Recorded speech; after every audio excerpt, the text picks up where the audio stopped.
Azizlar, keyin molda mavhumlik bo'lmasligi kerak. Ya'ni yo'q molni, hali yo'lda kelayotgan molni birov bilan savdo qilib bo'lmaydi.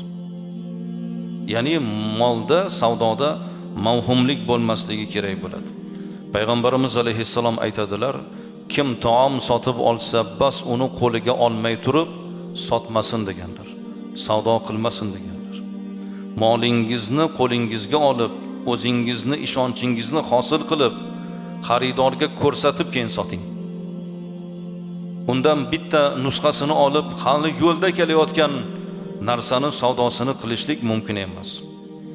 Buyuk alloma Imomi Saraxsiy aytadilar, savdo molini qo'lga olib, o'ziniki qilmay turib, sotuvchiga ham boshqasiga ham uni sotish joiz bo'lmaydi deganlar. Mol sizni omborxonangizga kelib tushish kerak. Do'koningizga kelib tushish kerak. Sizni mulkingizga aylanib, uni ko'zingiz ko'rib, keyin xaridor bilan savdolashishingiz halol bo'ladi.